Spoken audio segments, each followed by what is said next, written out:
El objetivo de esta charla justamente es poder charlar sobre la pulseada por Vicentín. Contamos con la presencia de Claudio Lozano, él es referente de la Unidad Popular y director del Banco Nación, con Nahuel Levalle, es referente de la Unidad de Trabajadores de la Tierra y presidente del Mercado Central de Buenos Aires.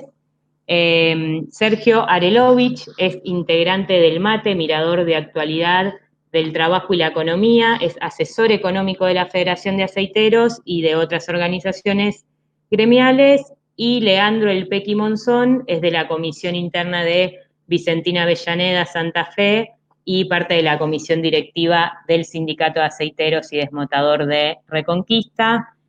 El objetivo un poco de la charla tiene que ver con discutir sobre la situación que se abrió a partir de la semana pasada, en donde estuvo el anuncio oficial de la intervención estatal y la presentación del proyecto de ley para declarar de interés público y expropiar Vicentín.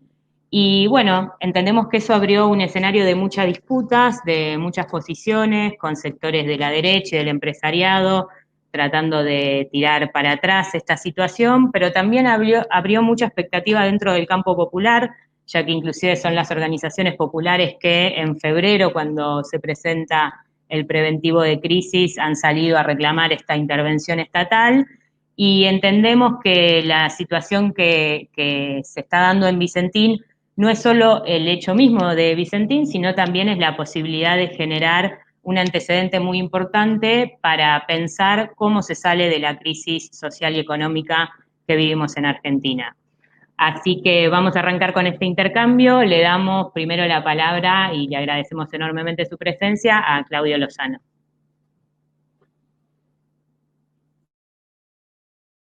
A todos, gracias por la oportunidad. Efectivamente, estamos en el marco de una pulseada respecto a la cuestión Vicentín, a partir de una decisión, desde el punto de vista nuestro, sumamente atinada e inteligente del Poder Ejecutivo Nacional y del Presidente de la Nación. Lo que yo podría decir, para poner algunos elementos, es, en primer lugar, que el caso Vicentín es el caso de un grupo empresarial que ha tenido una expansión formidable en los últimos 14 años, desde el 2006 para acá, particularmente, además, en los últimos 4. Una expansión que, por otra parte, se apuntaló en el uso del crédito y, en este contexto, en un uso importante del crédito de la banca pública, con visos de profunda irregularidad en la concesión de esos créditos. Este grupo practicó durante este tiempo último un manejo cuasi delictivo y fraudulento en sus prácticas económicas, y todo esto da como resultado la consumación de una estafa a los trabajadores, miles de trabajadores, a miles de productores y al crédito de la banca pública. Cuando me refiero a una expansión formidable, para dar algunos datos, estoy señalando el hecho de que Vicentín, si uno compara lo que es en el marco del ranking de las 200 primeras empresas del país, pasó de representar o de ocupar el lugar número 19 allá por el 2015 a ocupar el número 6 al final del periodo presidencial de Cristina Fernández de Kirchner. El número 6 al final del periodo de Mauricio Macri, digamos. Pasó del número 19 al número 6. Esto se explica por un crecimiento formidable que implica un crecimiento en su facturación superior al crecimiento de la cúpula empresarial. La cúpula empresarial creció un 205%, mientras que Vicentín creció un 335%. Esto es lo que le hizo superar, ir creciendo y ocupando un lugar cada vez más importante. Y dentro de ese ranking de las 200 era la cuarta cerealera y pasó a ser la primera dentro de las 200 firmas. Cuando hablo de crédito irregular, respecto al uso del crédito público y concretamente del que sacó del Banco Nación, que es el que más conozco, es bueno dejar en claro que no solamente el Banco Nación le prestó, también le prestó el Banco Provincia, el Banco Ciudad, el Banco de Intercambio y Comercio Exterior. Este banco, digamos, el crédito en el caso del Nación es un crédito con un cúmulo de irregularidades muy importantes que se concentran en el año 2019. En abril del año 2019, Vicentín había excedido ya el límite de crédito que el banco le había fijado. Vicentín tenía como límite para acceder al crédito un límite de 8.300 millones de pesos y ya en aquel momento estaba superando los 13.000 millones. Consecuentemente ya no podía recibir más crédito y tenía que comenzar a cancelar. Desde abril del 2019 no se lo volvió a calificar y a partir de agosto del año 2019 no solo que ya tenía la calificación vencida, sino que dejó de pagar. Y pese al hecho de que tenía la calificación vencida y que dejó de pagar, en noviembre del año 2019, sin que él hubiera reducido el crédito, se le renovó financiamiento por 105 millones de dólares en noviembre, en un contexto de absoluta irregularidad, con un agregado que es el hecho de que entre agosto y diciembre Vicentín, que no tenía calificación, que violaba la norma vigente del Banco Central, que establece que ningún cliente puede superar el 15% del total del patrimonio del banco, y que además no estaba pagando, existía en el Banco Nación una cuenta en la sucursal Reconquista por donde ingresaban los dólares de Vicentín. Ingresaron entre agosto y diciembre, mismo periodo en el que Vicentín no paga, 890 millones de dólares, es decir, el triple de lo que le debía al Banco Nación.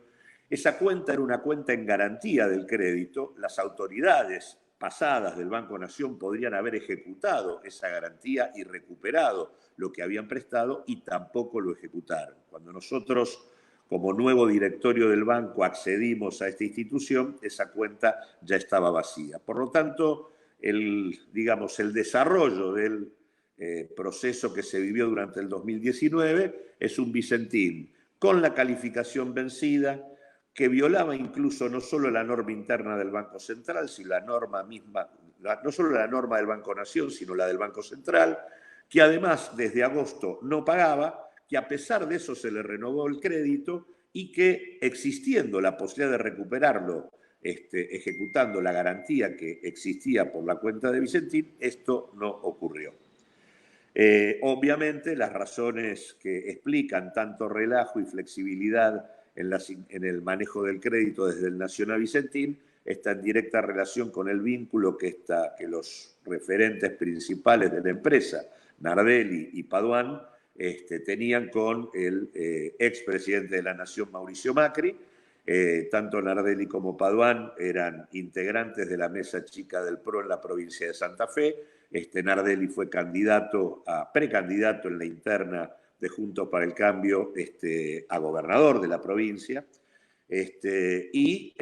Además, Vicentín aportó 6 millones de pesos a la campaña de Cambiemos en el año 2015, aportó 8 millones en el 2017 y aportó 13 millones y medio en el 2019, siendo el primer aportante, en la campaña presidencial última. Dije también que hablábamos de un manejo cuasi delictivo y fraudulento, porque la verdad es que son bastante dudosas las relaciones que existen con sus subsidiarias en Uruguay y en Paraguay. El crédito del Nación es un crédito que financia, el último, es un crédito que financia la exportación de Vicentín Argentina a Vicentín Uruguay. En realidad, esto de alguna manera sabemos que es un dibujo para, en todo caso, declarar menos exportaciones en la Argentina y, en todo caso, facturar de manera completa en el Uruguay. Esto, por lo tanto, implica una subdeclaración de exportaciones en nuestro país. Le permite, por lo tanto, pagar menos retenciones, obviamente menos utilidades y por lo tanto menos impuesto a las ganancias y al mismo tiempo dejar divisas en el exterior. Del mismo modo hay una situación irregular en el caso del Paraguay, lo que hemos podido relevar en el último tiempo es que la oficina de Vicentín en Paraguay es una oficina con solamente 6 empleados, que en realidad, digamos, no hay ninguna planta de producción de Vicentín, solo tiene un puerto y algunas barcazas, y la verdad que la información disponible nos plantea que las barcazas bajan vacías por el Paraná y se terminan llenando en San Lorenzo. En realidad de ahí siguen su ruta, pero en realidad facturan cerca de 200 millones de dólares de soja en el Paraguay, en donde también los dólares quedan afuera, obviamente no pagan impuestos ni retenciones en relación a esto. Y como si esto fuera poco, también hemos identificado algunos otros casos. Hay una empresa Anacadís que tiene sede domiciliaria en Santa Fe, en el mismo domicilio que tiene el frigorífico controlado por Vicentín, el frigorífico Friar. Esta empresa Anacadís tiene una sucursal también en el Uruguay y tiene una empresa offshore en Panamá. Consecuentemente, hay un conjunto de elementos sumamente extraños que deberían ser fruto de investigaciones más profundas, concretamente a partir de la AFIP, de la Unidad de Información Financiera y de la Inspección General de Justicia, para seguir el manejo que ha hecho el grupo de los fondos que ha manejado durante todo este tiempo, habida cuenta de que es muy probable, casi te diría una certeza, el hecho de que buena parte de los dólares que hoy hacen falta para cancelar las deudas de Vicentín estén en el exterior. Quizás la estafa adquiere ya un ribete de ironía cuando uno mira quiénes son los acreedores de Vicentín, y uno encuentra que el propio Vicentín le demanda a Vicentín alrededor de 6.000 millones de pesos entre los acreedores que aparecen. Concretamente, Vicentín Paraguay, Renova, que son empresas ambas controladas por Vicentín, Renova en un 50% por Glencore, le están demandando, forman parte de los 2.638 acreedores que aparecen hoy en el concurso de Vicentín, y la otra empresa Diferol, también controlada por Vicentín, también le demanda, y además aparecen tanto Nardelli como Paduan, como Vicentín y varios familiares más como accionistas de la empresa que también le demandan alrededor de 6.000 millones de pesos dentro de las acreencias que hoy tiene Vicentín en el concurso, son de las propias autoridades de Vicentín y de sus empresas controladas. En ese marco, digamos, de esta estafa a trabajadores, productores y la banca pública, desde diciembre del año 2019, la empresa no ha vuelto a funcionar, no ha podido funcionar, básicamente porque una parte importante de los productores que han sido defraudados por Vicentín no quieren entregarle la materia prima para que él procese y exporte. Por lo tanto, digamos, no ha podido prosperar demasiado lo que pretendía hacer en el marco del concurso, que es poner en funcionamiento la empresa. En ese marco lo que han aparecido son un conjunto de ofertas y de propuestas para quedarse de manera completa, parcial o completa con Vicentín por parte de algunos jugadores importantes del negocio del comercio de granos, tanto por parte de Glencore, del grupo transnacional suizo, como por parte de Manzano, detrás del cual estaba el fondo de inversión de Cargill, y también otro grupo inversor que estaba constituido por ex ejecutivos de Dreyfus y asociados con parte de la familia Dreyfus en un fondo de inversión. Todos ellos obviamente buscaban en el modo de hacerse cargo de la empresa, en alguna medida le reclamaban a los productores y a la banca pública la posibilidad de hacer una quita del 50% de las deudas o darles un pagadiós a 10 años y poniendo el capital de trabajo, quedarse con el control de la empresa. Es decir, las ofertas que han aparecido en el marco de las soluciones denominadas de mercado son ofertas que en todos los casos lo que hacen es imponerle pérdidas a los productores y al ahorro público de los argentinos y como consecuencia ceder la conducción de la empresa a grupos extranjeros, profundizando el proceso de concentración y de extranjerización del comercio exterior del país y de la oferta de dólares que produce la Argentina. Es en este marco de una estafa generalizada a productores, trabajadores y banca pública y con una imposibilidad de poner en marcha la empresa de vuelta por parte de Vicentín y con una amenaza de extranjerización, es en este contexto donde hay que ubicar la decisión del gobierno nacional de poner en marcha un proyecto de expropiación que, como todo proyecto de expropiación, supone una intervención previa sobre la empresa, una intervención de 60 días que obviamente tiene que tener como principal objetivo profundizar la investigación sobre lo ocurrido con el manejo del dinero por parte de Vicentín y específicamente la demostración del fraude a efectos de que una parte importante del endeudamiento que Vicentín tiene también caiga sobre el patrimonio de quienes son sus dueños.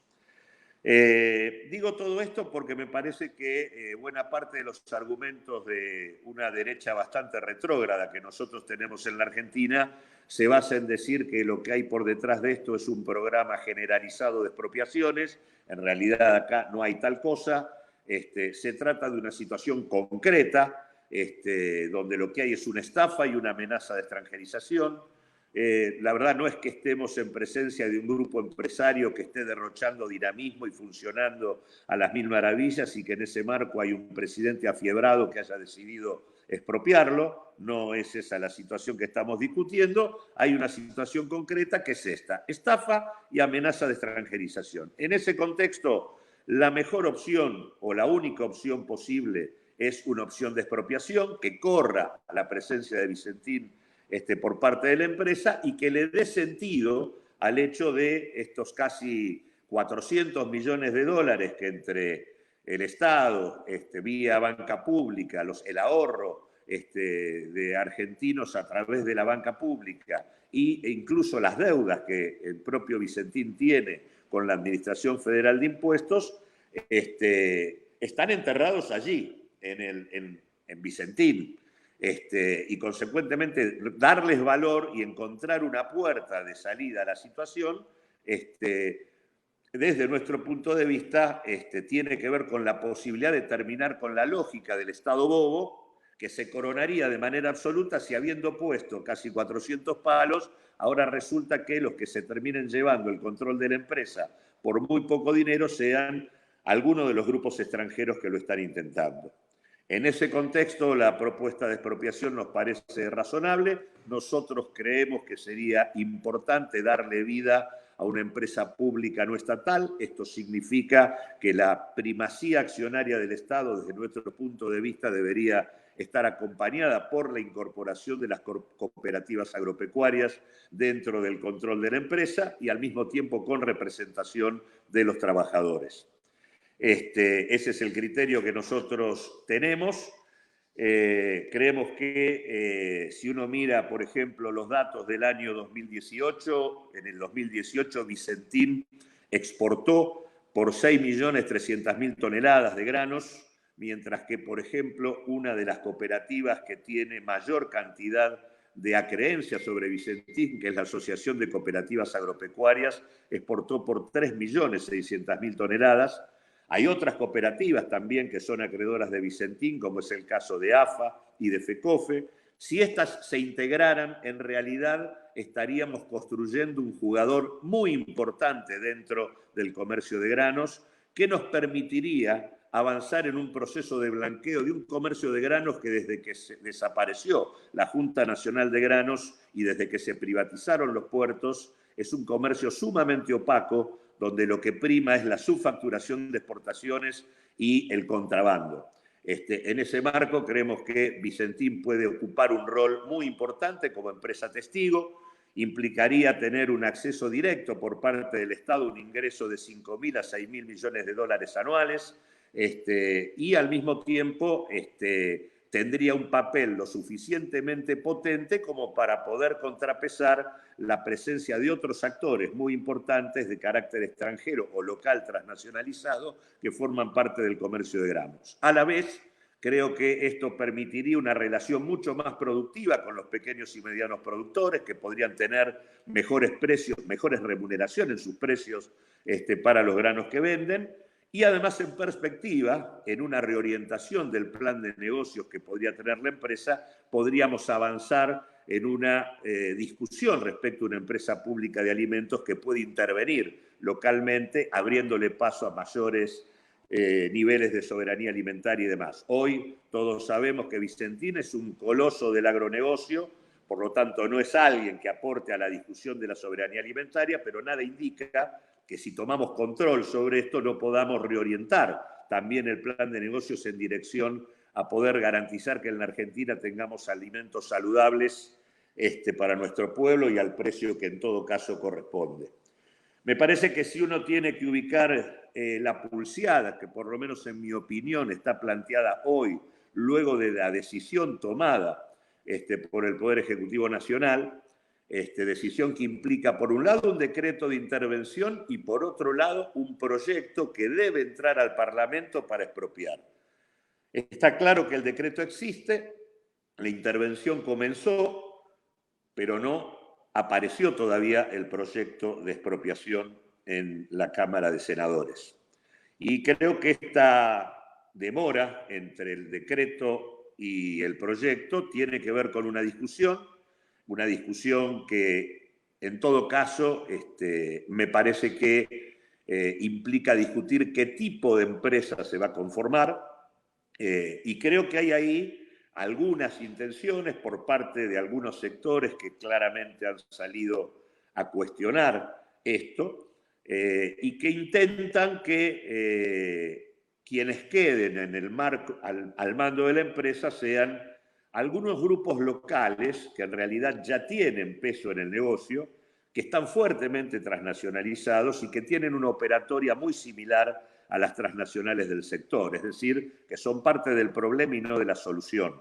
Me refiero con esto concretamente a Aceitera General Dehesa y me refiero a Molinos Agro. Hay un intento de que de alguna manera quienes en todo caso puedan ingresar a la empresa sean estos sectores. Desde nuestro punto de vista, esto sería un error.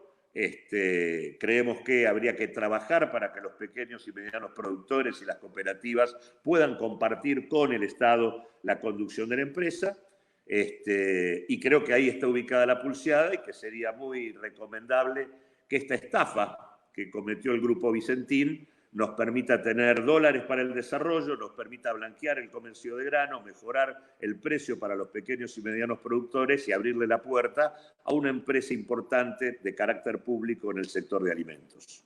Hasta acá.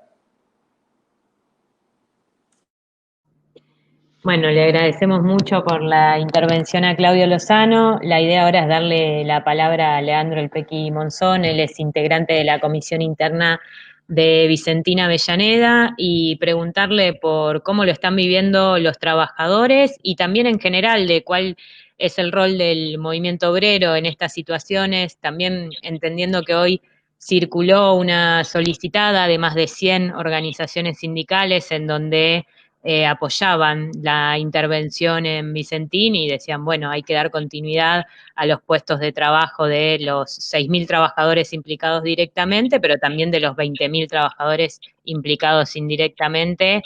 Y bueno, contarnos cuál es el proceso también de lucha que se vienen dando los trabajadores, Leandro, así que te escuchamos. Bueno, Suyay, primero quiero agradecerte tanto a los compañeros del CIPREVA como Abriendo Camino por la invitación y participar con este panel impresionante que nos den la oportunidad a los trabajadores. Yo te voy a hacer una cronología más o menos desde lo que vivió Vicentín, y el nombre de esta charla es lo que pasó siempre en Vicentín con el sindicalismo, una pulseada que tuvimos ya desde antes hasta ahora. En los 70, el compañero Cacho Zarza, como otros compañeros, 13 delegados más, sufrieron la embestida tanto de la empresa como del gobierno militar, que terminaron sacando a trabajadores de adentro de planta y se los llevaban. Desde ahí empieza el problema de Vicentín con el sindicalismo y que nunca fue fiel a Vicentín. Y en los 90 ellos, cuando buscan una forma de abrir un puerto de aguas profundas acá en Reconquista, ellos deciden irse porque el gobierno en esa época de Reviglio no le dio cabida, no los dejó abrir dragar el río acá. Entonces ellos ya tienen la experiencia de irse y era el miedo que teníamos nosotros los trabajadores, que pase lo del 93 cuando se van a San Lorenzo y abren el puerto. Desde ahí hasta el 99 que ellos deciden volver, ellos cuando vuelven acá a Avellaneda, a la planta, vuelven con una terciarizada que es Servipac.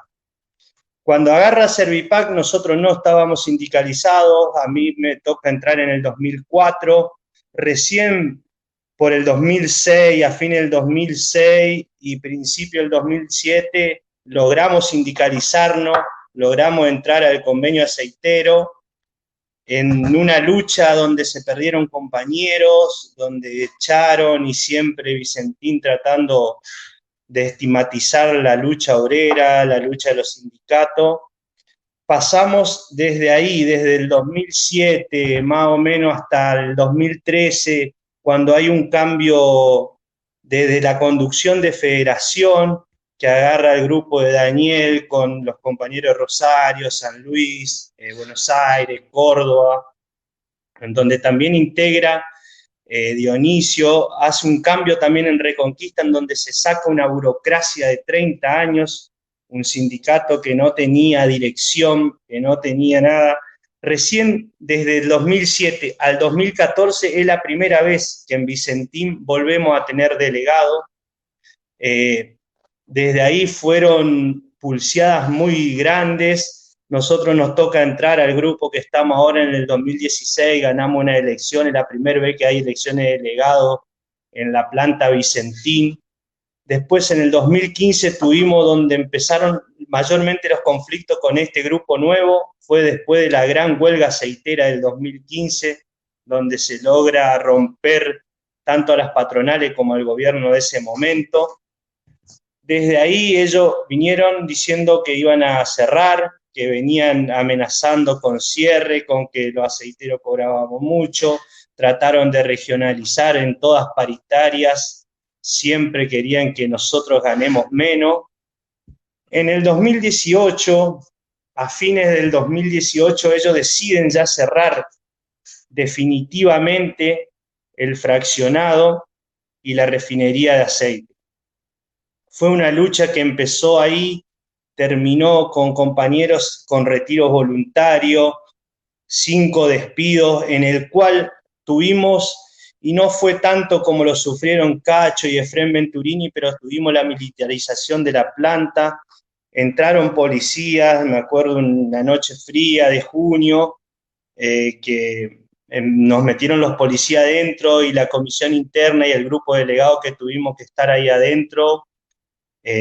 Tuvimos pelea tanto con los asesores legales, con la policía que no entendía lo que luchábamos nosotros, lo que queríamos, hasta que le ganamos, pudimos quedarnos dentro de planta. Después lamentablemente los compañeros sufrieron los despidos. Desde ahí viene una lucha hasta que pasó diciembre. Con diciembre empiezan los problemas y la incertidumbre que sufrimos los trabajadores de acá, de no saber qué planteaba Vicentín y qué quería hacer con la planta Avellaneda. Desde ahí hasta el lunes que el presidente anuncia que se iba a intervenir, recuperar, ayudar a la planta, que no se hablaba tanto de estatización, lo tomamos nosotros desde el sindicato con un alivio que generaba tener los puestos de trabajo, que podíamos seguir trabajando en Avellaneda. El miedo nuestro siempre era, por ahí, como decía Claudio, que lo agarre una multinacional extranjera, porque casi siempre se sabe cuando agarran las multinacionales en lugares como Reconquista, Avellaneda, o que están fuera de los puertos, de las grandes ciudades, pueden llegar a cerrar. Nosotros, por ejemplo, en la Federación Aceitera tenemos el ejemplo de Cosco en Buenos Aires, que pasó de Nidera y después lo terminan cerrando. Así que lo agarramos con augurios, con buen fundamentos, tuvimos reuniones, creemos que puede ser bueno. No sabemos todavía, nos reunimos con el gobernador, con los interventores, pero nos dejaron en claro que vamos a seguir con el salario, que vamos a cobrar, pero no se sabe cómo va a terminar, si va a terminar en la expropiación o se habla de un tridente, como decía Claudio, con las cooperativas, con los distintos tipos de acreedores. Y bueno, esperemos que sea bueno para los trabajadores, que sea bueno para las ciudades y que venga un futuro mejor tanto para el norte de Santa Fe como para la nación. Es más o menos lo que puedo hablar ahora.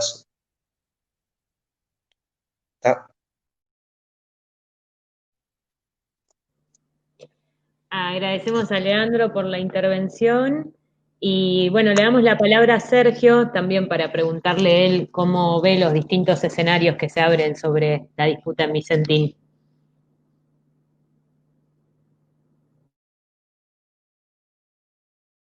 Cambio de ideas. En segundo lugar, decir que coincido el 100% de las cosas que planteó Claudio como estrategia, como diagnóstico, a las cuales voy a sugerir agregar algunas cuestiones. Con Leandro en particular hemos compartido más de un foro en los plenarios de la Federación Aceitero, así que la cuenta de todo el proceso de pelea para conseguir el lugar de defensa de los derechos, aún en democracia, y enfrentándose a burocracias patronales, en todo caso, que consideran que todavía están en dictadura, me parece que es una de las claves que permite explicar el por qué, en el caso de los aceiteros, de Leandro en particular, de Dionisio, en Reconquista, en Avellaneda, se ha avanzado el modo en que se ha avanzado. Yo quería comentar algunas cosas tales como la siguiente. La primera es que la empresa aduce desde hace bastante tiempo la existencia de lo que denomina un estrés financiero, un problema financiero que pretendió resolver primero con un acuerdo privado y como el acuerdo privado fracasó, utilizó otro recurso y este recurso es presentarse en concurso de acreedores. Según la información que presentó la propia empresa, Vicentín Sociedad Anónima Industrial y Comercial, que es la empresa concursada en el expediente, uno no puede concluir necesariamente que haya habido o exista solo un problema financiero. Un problema financiero sería un descalce, un vencimiento de las obligaciones a corto plazo y las cuentas a cobrar a largo plazo. No es esto lo que surge de los papeles que la propia empresa aportó al expediente. ¿Qué es lo que dice, en cambio? Dice que la totalidad de los activos, es decir, todas las posesiones, los bienes, el dinero, las cuentas bancarias, las mercaderías, los productos elaborados, todas las instalaciones, etcétera, la suma de los activos apenas si supera al conjunto de las obligaciones, a los pasivos, en unos 2.400 millones de pesos. Ahora, uno lo que puede hacer es comparar con el dato anterior, y el dato anterior es el balance que cerró el 31 de octubre del 2018, que fue el último disponible. Y lo que se encuentra es que el 31 de octubre del 2018 tenían un capital en términos actualizados, en comparación con febrero del 2020, tenían un capital que uno podría ubicar en los 30.000 millones de pesos. Sin embargo, el capital que surge de los datos que la propia empresa aportó y que está presente en el expediente, dicen que este capital se habría reducido a 2.400 millones, de 30.000 a 2.400. Por lo tanto, lo primero que se abre es la pregunta de cómo es que esto ocurrió. Y por lo tanto, este diagnóstico de que existe un problema financiero es insuficiente para explicar el problema.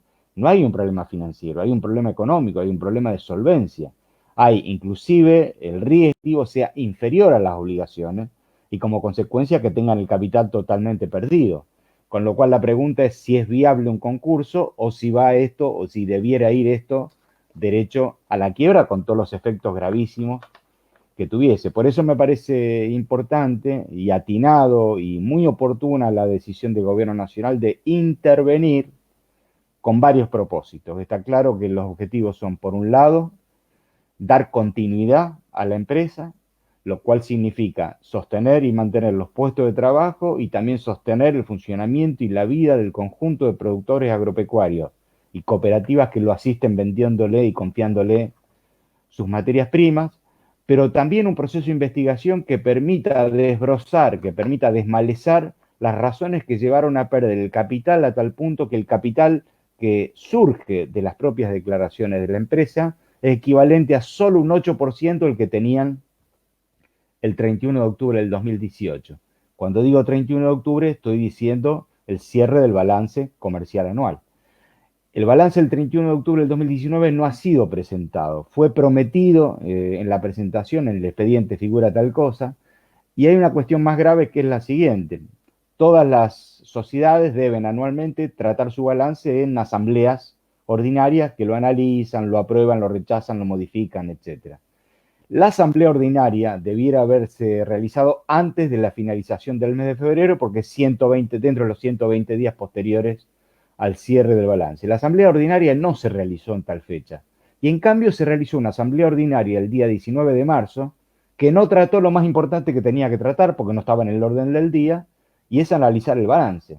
¿Y cuál es la importancia del balance? ¿Es una cuestión burocrática? No. Esto lo que hubiese puesto sobre la mesa son estas cuestiones que yo estoy planteando. Una cosa interesante que se desprende de los dichos de Claudio y sobre el cual voy a volver es el siguiente. La empresa fundamentalmente en los 4 años de Macri, no concentrado ahí, pero fundamentalmente en los 4 años del macrismo, se especializó en abrir un conjunto de sucursales o no sucursales, entidades independientes fuera del territorio argentino, en zonas de baja o nula tributación de impuestos. Si quieren llamarles paraísos fiscales, guaridas fiscales, en realidad constituyen un recurso que permite no declarar la totalidad de las ventas, que permiten reducir el impuesto a las ganancias, que permite reducir inclusive el ingreso al fisco bajo los derechos de exportación más conocidos como retenciones. Parte del problema con Vicentín Paraguay tiene que ver con esto, pero también con el Uruguay. Hay una empresa en Uruguay que se llama Vicentín Family Group, que en realidad es cabecera, uno puede entenderla como cabecera de la administración del grupo Vicentín. Y hay otra empresa que depende de esta empresa que se llama Vicentín Family Group Operaciones Especiales. Curiosidad, se especializa exclusivamente en sostener financieramente a 2 empresas radicadas en la Argentina. Reitero, Vicentín Family Group Operaciones Especiales radicadas en Montevideo, en Uruguay, bajo un régimen de nula o escasa tributación, financia, hace posible el funcionamiento de 2 empresas en la Argentina. ¿Cuáles son? Friar, el frigorífico, y Algodonera Avellaneda.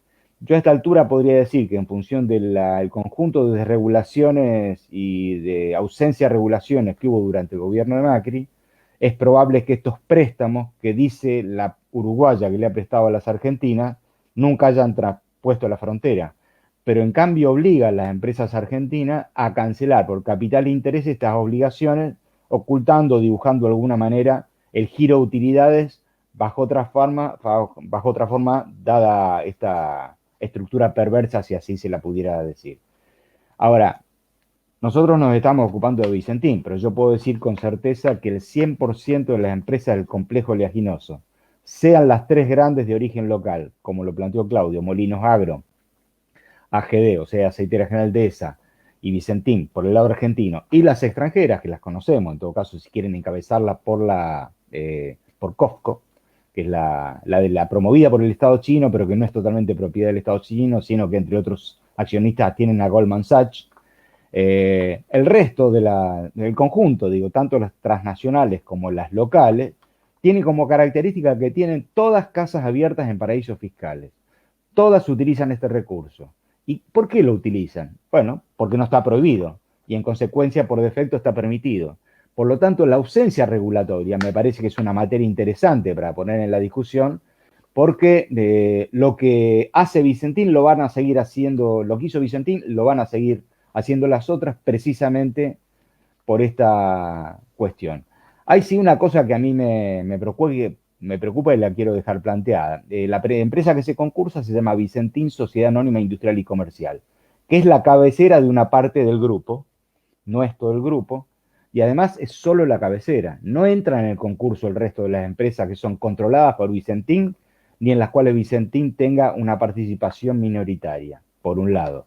Y por el otro lado, la intervención también se refiere a la misma empresa, a Vicentín Sociedad Anónima Industrial y Comercial. Y reitero, el problema no se reduce a la cabecera, sino que se extiende a todo el conjunto de empresas que están controladas por Vicentín o sobre las cuales Vicentín está vinculada a través de distintos tipos de formas contractuales y estructuras societarias. En especial, Oleaginosa San Lorenzo y Renova, que forman parte del paquete, en algunos casos de control y en otros de participación minoritaria, son el oro en polvo del grupo Vicentín, porque son las que más aportan al flujo de operaciones, a las ganancias, etc. Y reitero, por eso es tan importante que tanto en el concurso como en la intervención se extienda una mirada sobre esta cuestión.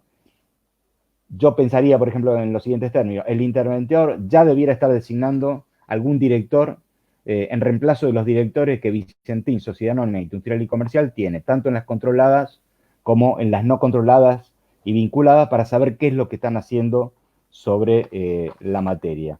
Hay, por último, y para dejar abierto la posibilidad de después intercambiar a partir de las dudas, las preguntas, las sugerencias, las inquietudes que tiene la gente y los compañeros y compañeras que están siguiendo esto, una cuestión vinculada con el tema de la particularidad del alcance del concurso que yo planteaba. En el escrito, en el expediente del concurso, entre otras cosas, la empresa está obligada a poner la lista de las trabajadoras y trabajadores de planta que componen la fuerza de trabajo de la empresa concursada. Y esta lista alcanza unos 1.200 y fracción de trabajadores y trabajadoras. 1.200. Sin embargo, sabemos que el número de personas en forma directa contratadas por las empresas del grupo es bastante superior a esto, y ni que hablar de las indirectas, con lo cual, vuelvo a lo mismo, es urgente definir que no solamente en el ámbito del concurso, sino en el ámbito de la intervención, se extienda la mirada a la totalidad del grupo, como consecuencia de que todo este enorme esfuerzo y este privilegio de haber logrado a partir de la intervención el freno de la extranjerización puede, sin embargo, continuar su curso por otras vías. La extranjerización simplemente puede ocurrir no necesariamente por la venta de los activos, sino como consecuencia de la desconfianza que los productores y cooperativas tengan con respecto a Vicentín, y por lo tanto le entreguen su materia prima a una multinacional o a otro agente local. Por eso la destaco y rescato que, como propósito de la intervención enunciado, y hago votos para que en acciones sea cristalizado en el corto plazo, esté en el centro proteger la empresa, proteger la continuidad de la empresa, proteger los puestos de trabajo, defender el interés de los productores, que son los proveedores de la materia prima que hace posible el funcionamiento de la actividad económica. Y una última cosa. En el anuncio que dio el presidente de la Nación, utilizó un término que Claudio también lo refirió, que es el tema de la soberanía alimentaria. Está claro, y me parece que hay que subrayar, que el modo en el que produce, cómo produce y el estilo de la intensidad vinculada con el modelo de desarrollo del complejo oleaginoso realmente existente, esto está divorciado de cualquier proyecto de soberanía alimentaria. Esto es otra cosa. El término soberanía alimentaria le queda demasiado grande para lo que hace Vicentín. Por lo tanto, el desafío es traducir en acciones concretas, entre otras, esta posibilidad, la de abrir empresas públicas de alimentos, inclusive no necesariamente centralizadas, sino radicadas localmente, y por lo tanto afianzando el proceso de producción local y de circulación local, es donde tenemos la posibilidad de darle contenido e intensidad a esta cuestión. Bueno, lo dejo planteado en estos términos. Gracias por el tiempo. Agradecemos la intervención de Sergio y le damos la palabra a Nahuel, él es referente de la Unión de Trabajadores de la Tierra y presidente del Mercado Central de Buenos Aires, para preguntarle también cómo ve la situación sobre Vicentín, pero vinculándolo con lo último que decía Sergio, bueno, cuáles son las disputas abiertas también en el país por la soberanía alimentaria y qué implicaría eso desde la perspectiva de la Unión de Trabajadores. Bueno, gracias por la convocatoria, primero, y valorar todas las intervenciones que realizaron los compañeros recién. Creo que quedó bastante claro la situación de la empresa por un lado y después la necesidad y la justicia en la intervención por parte del Estado, ¿no? Bueno, yo tomo un poco más la cuestión del planteo y del concepto de la relación entre la intervención de Vicentín y el concepto social y político de soberanía alimentaria. Y vamos a arrancar tratando de definir un poco de qué hablamos cuando hablamos de soberanía alimentaria, y históricamente las organizaciones campesinas la venimos sosteniendo como el derecho de los pueblos de definir qué se produce, cómo se produce y para quién se produce, ¿no? Y en ese marco, que por ahí parece a veces está medio alejado entre hablar de una empresa exportadora de grano oleaginosa y la cuestión de la producción sana y soberana de alimentos, para nosotros es un paso importante en el camino, en la construcción hacia la soberanía alimentaria. No es que la intervención y la posible expropiación de Vicentín signifique directamente la soberanía alimentaria, pero sí entendemos que necesitamos la intervención del Estado en el comercio externo de granos. No podemos pensar que el campo y el desarrollo agropecuario nacional se puede llevar adelante de una manera soberana en la matriz productiva, en el modelo de producción, en el modelo de comercialización y distribución de los alimentos, si además de todas las grandes exportadores que tenemos, el 100% de las exportaciones de grano están en manos de las grandes multinacionales del agronegocio.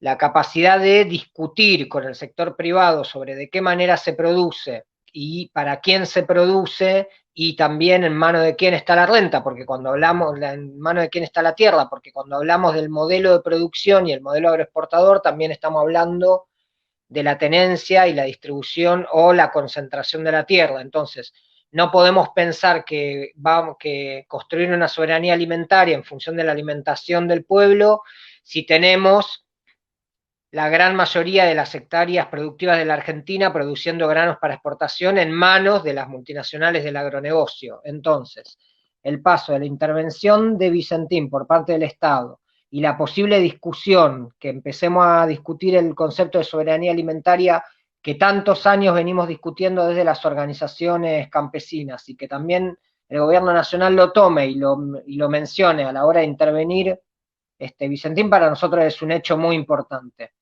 Recién antes de empezar recordábamos con Claudio, cuando en febrero empezó la cuestión de Vicentín, desde el Foro Agrario Soberano y Popular planteamos la necesidad de la intervención y de la expropiación. De hecho, tuvimos una reunión ahí en el Banco Nación con Claudio, donde veíamos, bueno, qué posibilidad hay de generar foro, de generar debate, de generar discusión con el conjunto de la sociedad también, porque entendemos que un poco la disputa sobre cómo entender por qué es necesario la intervención de Vicentín y generar la correlación de fuerzas a favor de los intereses populares para que haya un consenso en la intervención, porque del otro lado obviamente tenemos a los poderes concentrados, al poder económico concentrado, trabajando en función de una opinión pública que se trata de idiotizar para que salga a cacerolear a defender los intereses de los privados y a defender una estafa como fue esto, ¿no?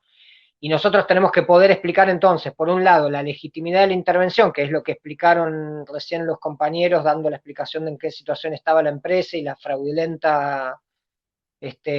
fraudulento crédito que se tomó, y lo que tenemos que avanzar es en discutir para qué serviría tenerla en manos del Estado. Y ahí es donde es necesario dialogar con el conjunto de la sociedad y entender que necesitamos empresas públicas de alimento para intervenir en el modelo de producción, en la matriz productiva, porque no podemos pretender generar una alimentación sana, segura y soberana si tenemos que sentarnos con Dreyfus, con Cargill a discutir si el paquete tecnológico de los agroquímicos, de los agrotóxicos y las semillas modificadas genéticamente, esparcidas por la enorme cantidad de hectáreas productivas de nuestra Argentina, si es posible transformar eso hacia un modelo soberano, hacia un modelo agroecológico, hacia un modelo tendiente a producir alimentos para el mercado interno, pero sí podríamos hacerlo si hay una empresa estatal en donde podemos generar tensiones en la política que el Estado lleve, en la política productiva que lleve el Estado. Entonces, plantear la necesidad de una empresa pública de alimentos a la cual también tengamos que tensionarla para discutir no solamente qué se produce, sino cómo se produce y también para quién se produce y en todo caso también hacia dónde va la renta que se genera, esa renta extraordinaria que generan la exportación de commodities. Por eso entendemos que es un paso hacia la soberanía alimentaria. Obviamente que es un concepto complejo y plausible incluso de ser cuestionado en función de que estamos hablando de uno de los grandes bastiones del agronegocio, pero necesitamos tomar las riendas de esa exportación de granos para poder transformar esa matriz productiva y empezar a cambiar todo lo que debe ser cambiado, como es la matriz de concentración de la tierra y la necesidad de avanzar y abordar y profundizar un modelo tecnológico de producción basado en la agroecología, basado en un modelo sustentable, y no solamente para la producción de alimentos de consumo interno, sino también para la producción extensiva de granos de exportación. Porque también internacionalmente, incluso China empieza a cuestionar la producción en base a agrotóxicos y empieza a ponerse en juego un paquete tecnológico internacionalmente que va siendo cada vez más condenado, y entendemos que una política activa del Estado tiene que tomar las riendas generando las herramientas que podamos ir construyendo esa por ahí hasta utópica empresa pública de alimentos, que incluso desde el mercado central estamos empezando a trabajar en función de eso, porque cada gramo de soja, cada gramo de oleaginosa que se siembra y que se avanza en nuestra extensión de la tierra también sigue compitiendo con la producción misma de alimentos, ¿no? Cada hectárea que avanza la soja es una hectárea menos en función de la producción de alimentos sanos para el propio pueblo. Y reitero, necesitamos la intervención del Estado como un árbitro que puede ser tensionado en función de los intereses populares. Entonces, no es que la expropiación de Vicentín genere directamente la soberanía alimentaria, pero sí genera herramientas para poder tensionar y para poder, desde todos los sectores populares, presionar hacia un Estado en tensión, hacia unas políticas agropecuarias en tensión, que necesitamos profundizar un modelo sano, un modelo de producción de alimentos y controlar el comercio exterior de granos para ponerlo en función de los intereses populares. Eso cortito nada más.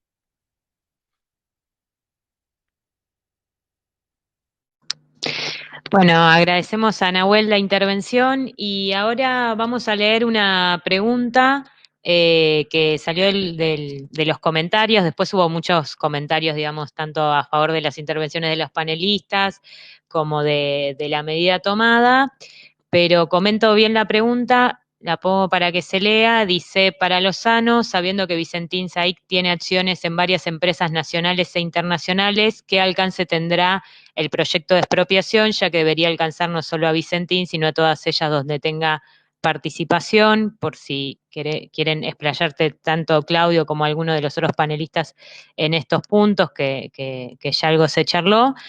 Y bueno, en general me parece que se planteó como un panorama bastante completo del estado de situación. Quizás ahora en esta segunda ronda poder profundizar y para finalizar, cuáles son los ejes centrales que creen cada uno de los panelistas que tenemos que reclamar desde los sectores populares, de las organizaciones populares, en esta pulseada por Vicentín. Así que le damos la palabra a Claudio Lozano para iniciar la segunda y última ronda.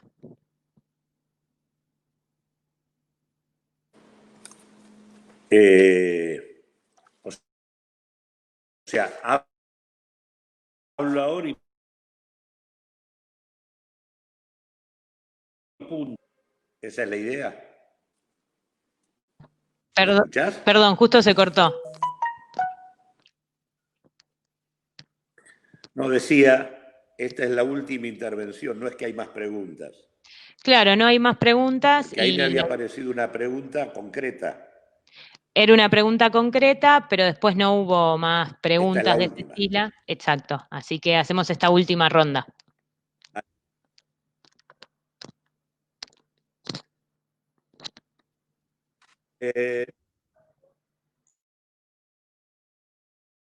Solo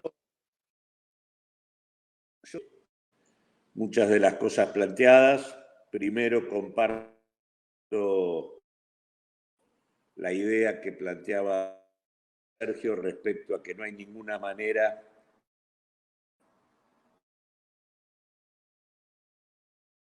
de explicar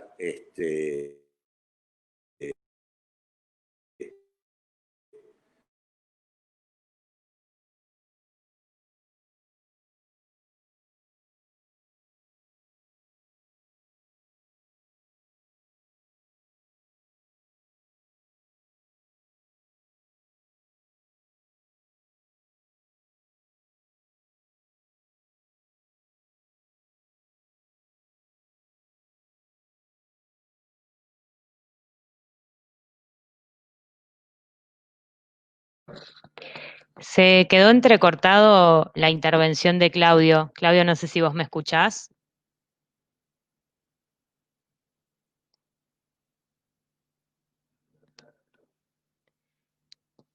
Si no, lo que podemos...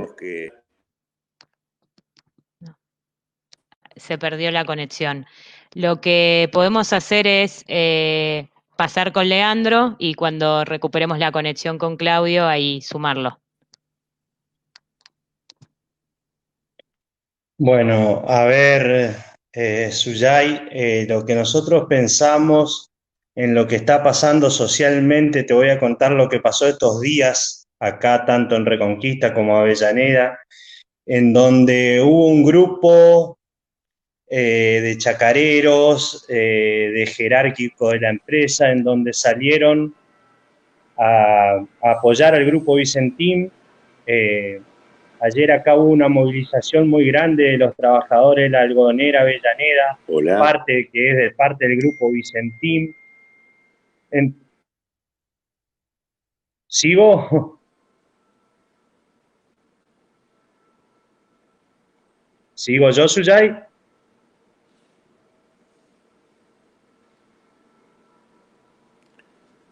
¿Querés que siga yo? No escucho nada. No.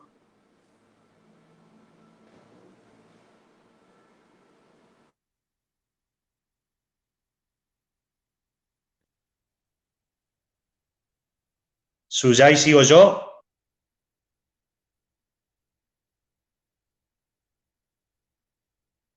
Bueno, lo que te decía es que hubo no conflicto, pero sí muchas diferencias sociales en lo que pasó en Reconquista y Avellaneda en estos días, en el cual desde el sindicato salimos a criticar al intendente de la ciudad de Avellaneda, en el cual salió a defender por todos los medios nacionales, por todas las radios nacionales, y vino, nosotros lo tomamos muy mal,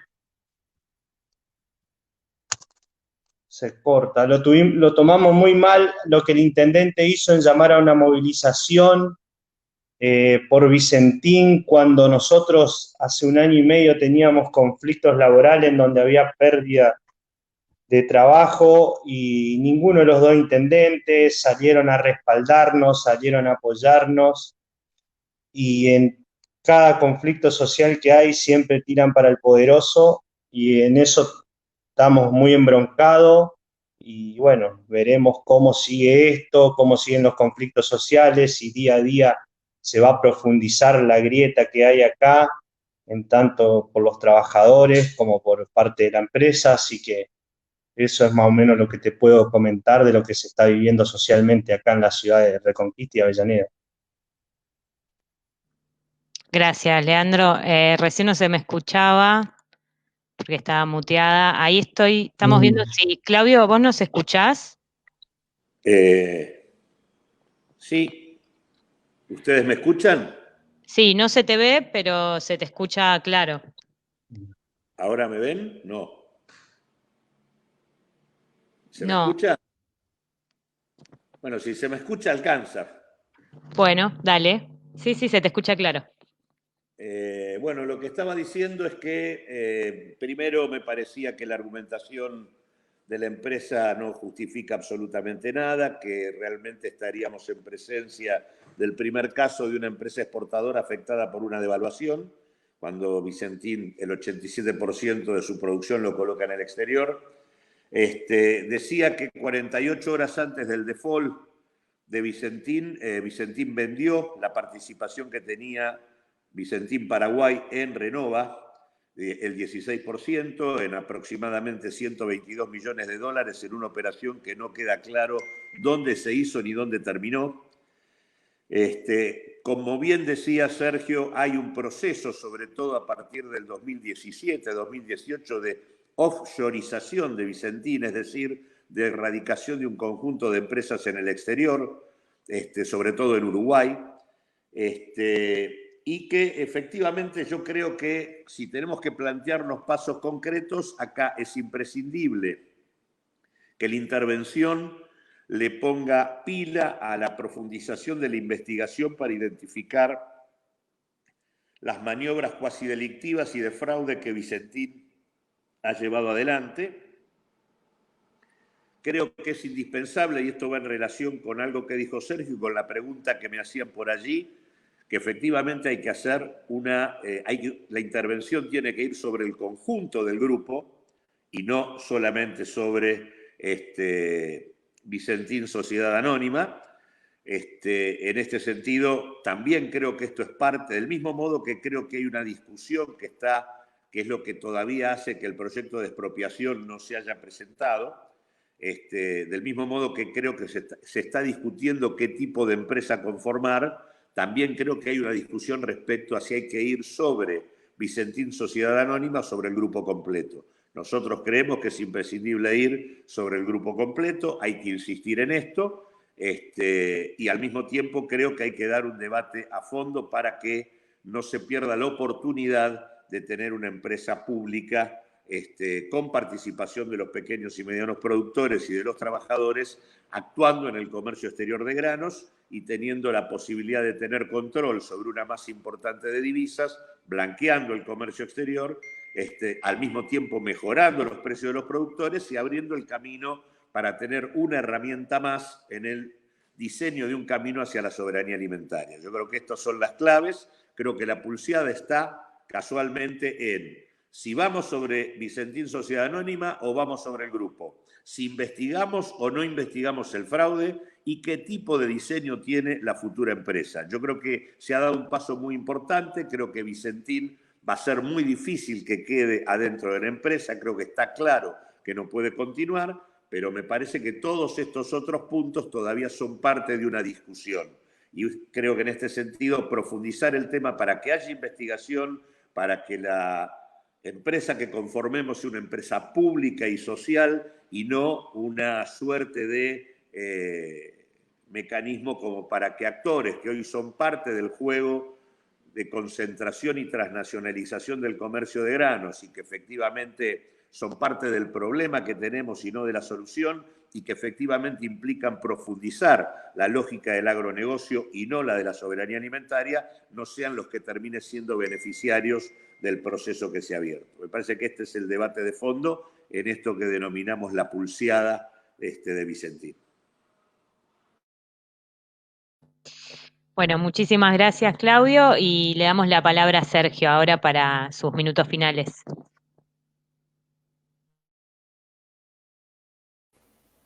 Gracias. Bueno, yo voy a plantear tres cosas. La primera, el juez del concurso no le pidió, debiera haberlo hecho, a Vicentín Sociedad Anónima Industrial y Comercial que cuando presentó la composición de sus pasivos, sus obligaciones, diga qué tipo de contratos son y en qué moneda son. Por lo tanto, la medición de 99.345 millones de pesos como deuda general declarada por la empresa al día 9 de febrero, que es la fecha en la cual hizo el corte para estimarla, ya está vieja. Y encima no sabemos cuánto está vieja. ¿Por qué? Bueno, porque el dólar hoy cuesta un 14% más de lo que costaba el 9 de febrero, como consecuencia de lo cual el pasivo que declararon ya está subestimado en su traducción a pesos, y yo dudo si el pasivo no llega a superar el activo que ellos mismos declararon a esa fecha. Primera cuestión. Segunda cuestión. No solamente está afectada la banca pública con sus acreencias, tal como lo planteaba Claudio, y es de público conocimiento, Nación, Provincia de Buenos Aires, Ciudad y Vice, sino que también el Estado está afectado en forma indirecta a través del sistema financiero por el siguiente lugar. Uno de los acreedores es el banco hipotecario, que no es un banco estatal, pero el Estado tiene participación. La suma de la participación del Banco de la Nación Argentina más ANSES, que tiene también una cuota parte del capital accionario del banco hipotecario, representan el 35% del capital de las acciones con derecho a voto del banco hipotecario. También acá hay una lesión indirecta que hay que estudiar. Y la otra es que también le han prestado dinero entidades financieras que son privadas, pero casualmente a su vez son agentes financieros de estados provinciales. En particular me refiero al grupo Esquenacios, el grupo Petersen.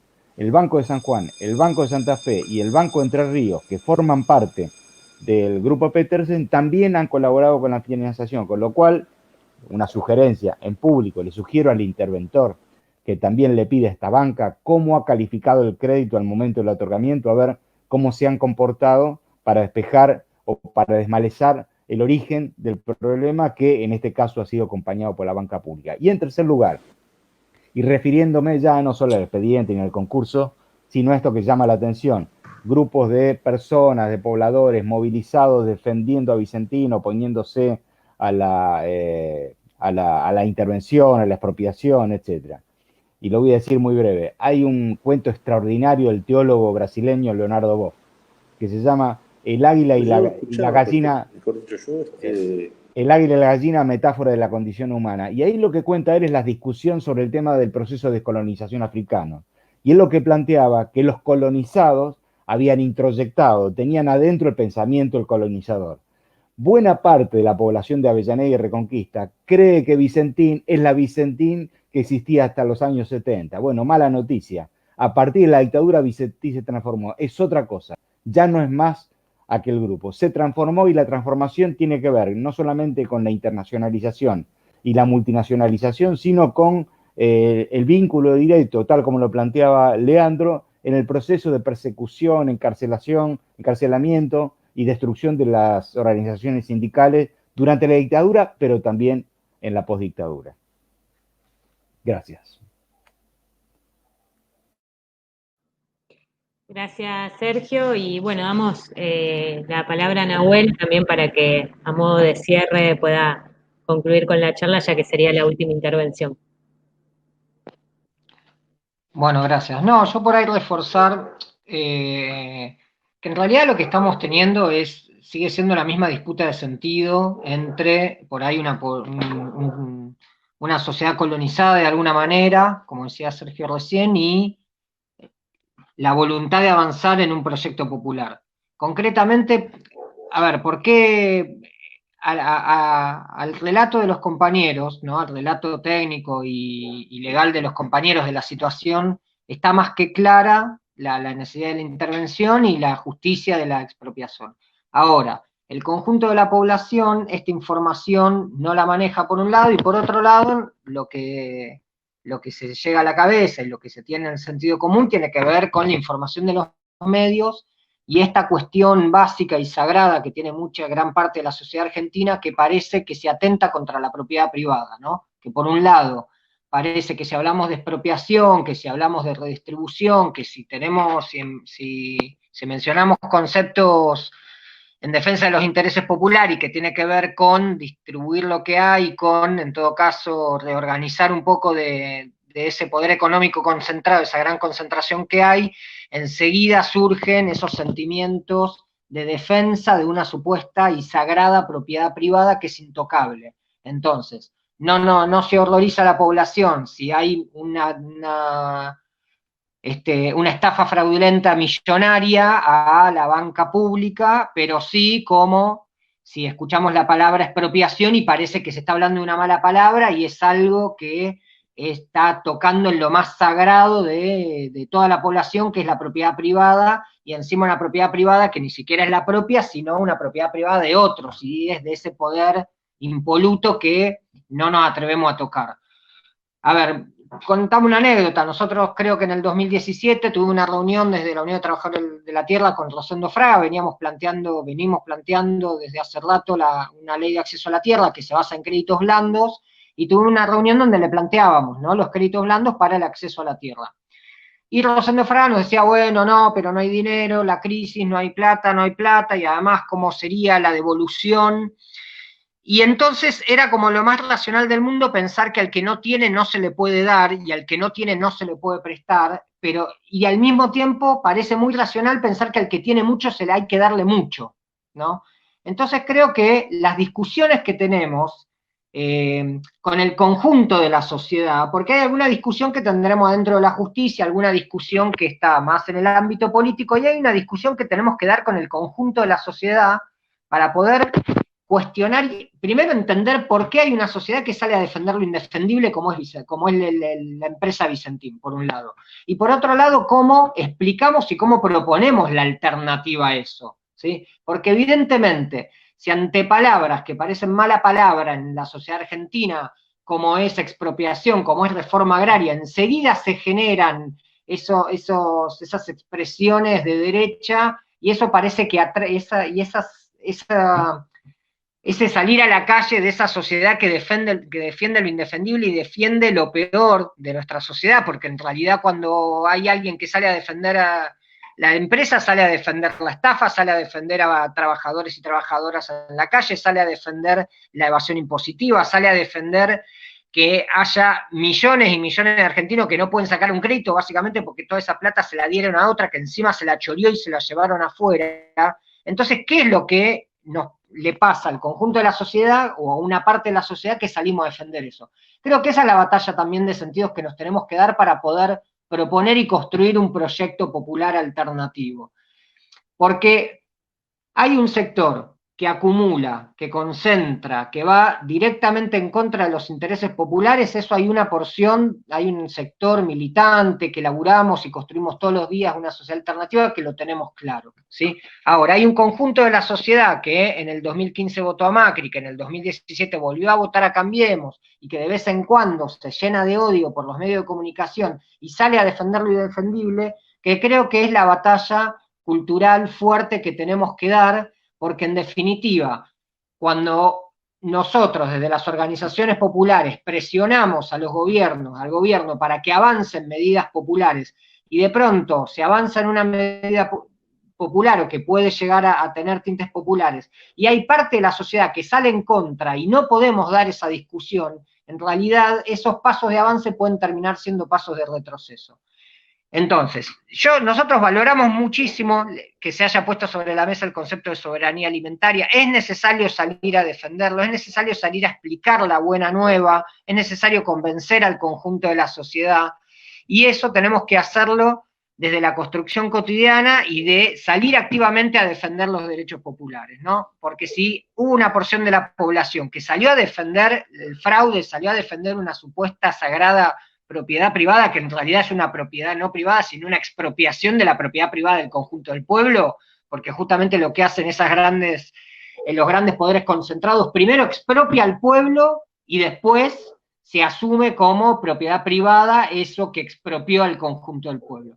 Entonces, el conjunto de las organizaciones populares y todos nosotros tenemos el deber de salir a bancar cuando una medida es positiva, y tenemos el deber de construir y transmitir la construcción de una sociedad más justa, libre y soberana. Y eso concretamente se hace activamente en la calle, dando los debates y diariamente mostrando y haciendo realidad esa buena nueva. Hay medidas que se dan de arriba para abajo, medidas de política pública o de acciones de gobierno que hay que salir a bancar, y la mejor manera de salir a bancar es construyéndola diariamente, dando el debate con el conjunto de la sociedad y haciendo carne en cada uno de nosotros y nosotras esa buena nueva que estamos transmitiendo.